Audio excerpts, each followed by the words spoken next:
Cricket দুনিয়ার সম্রাট বাবর আজমের দলকে আপনি আমন্ত্রণ জানিয়ে আপনার জাত বাঁচানোর জন্য।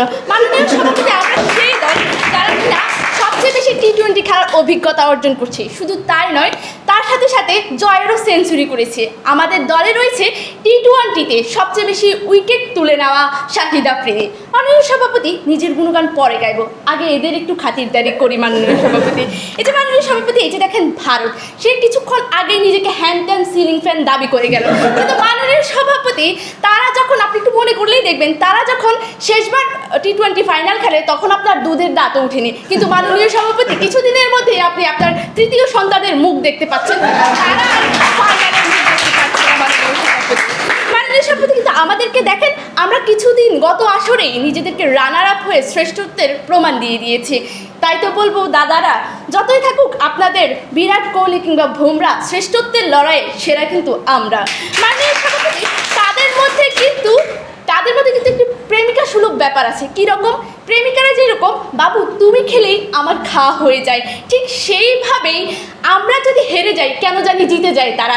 এই যে আমরা হেরে গিয়েও তাদের যে জয়ের আনন্দ দেয়, সেটি আসলে আমাদের নান্দনিকতা। মাননীয় সভাপতি, এবার আসি এই যে মায়ের দোয়া ক্রিকেট টিমের কাছে। মাননীয় সভাপতি, তাদের কিছু থাকুক বা না থাকুক, তাদের একটা জিনিস আছে, সেটা হচ্ছে আন্তর্জাতিক ম্যাচে গিয়ে তারা সেটাকে ফরেন ট্যুর বানিয়ে ফেলে। অন্যান্য টিমের সদস্যরা যখন ট্রফি নিয়ে দেশে ফিরে, তখন তারা দেশে ফিরে ডাব সাবান কিংবা ডাব শ্যাম্পু দিয়ে। এটি হচ্ছে আজকে তাদের নান্দনিকতা। মাননীয় সভাপতি, পৃথিবীতে এমন কেউই নেই যারা আসলে আমাদের বলারদের বলের সুইংকে টেক্কা দিবে, কিন্তু একটা জিনিস আছে, সেটা হচ্ছে তাদের ক্রিকেট টিমের মুড সুইং। মাননীয় সভাপতি, তাদের বোর্ডকে আপনি যখনই জিজ্ঞেস করবেন যে আপনাদের এই অবস্থা কেন, তারা বলবে যে আমাদের টার্গেট হচ্ছে নেক্সট ওয়ার্ল্ড কাপ। কিন্তু মাননীয় সভাপতি, তাদের দেশে হয়তো কোনো ঈদের পরে বিএনপি আন্দোলনে নেমে যাবে, কিন্তু তাদের আর নেক্সট ওয়ার্ল্ড কাপ দেখা হবে না। মাননীয় সভাপতি, এই যে যখন তাদের অবস্থা, তখন হয়তো সুনীল গঙ্গোপাধ্যায় বেঁচে থাকলে আফসোস করে লিখতেন, জীবন যৌবন কেটে গেল তবু কথা রাখলো না বাপুন্না। মাননীয় সভাপতি, এই যখন অবস্থা, তখন আসলে নান্দনিকতার লড়াই আমরা যে শ্রেষ্ঠ সেটা বলার অপেক্ষা রাখে না। মাননীয় সভাপতি, এবার আপনার প্রতি আমি একটু ক্ষুব্ধ। যখন আপনি আমি মুরব্বীরা কথা বলছি, তখন এই হাঁটুর বয়সে আমেরিকা এখানে আসলে কী করে?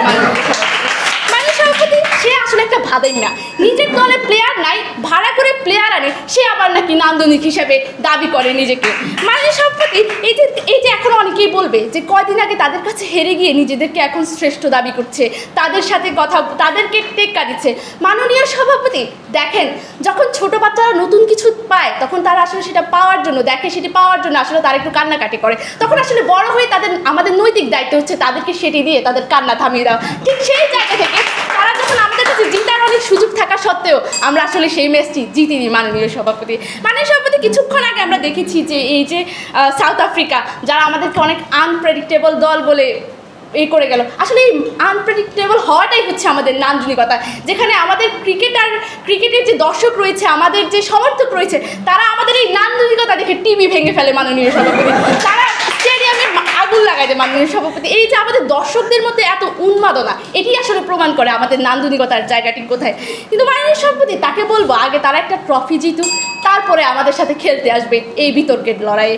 মাননীয় সভাপতি, এবার আসি এই যে এখানে দেখছেন নিউজিল্যান্ডকে, যে কিনা অস্ট্রেলিয়াকে, যে কিনা হচ্ছে নিজেকে অনেক বেশি শ্রেষ্ঠ দাবি করছে। কিন্তু মাননীয় সভাপতি, আমার মনে হয় তার ডোপ টেস্ট করানো দরকার। তাদের খেলোয়াড়দের মধ্যে যেরকম একটা এই ধরনের এই দেখা যায়, সেটি বোধহয় তার মধ্যে আছে, সেই জন্য তিনি বারবার নিজেকে হচ্ছে শ্রেষ্ঠ দাবি করার চেষ্টা করছে। মাননীয় সভাপতি, তাই মাননীয় সভাপতি, এতটুকুই বলবো, 20 গজের লড়াইয়ে সবসময় পাকিস্তানি সেরা ছিল, এখনও পাকিস্তান সেরা এবং ভবিষ্যতেও পাকিস্তানি সেরা থাকবে।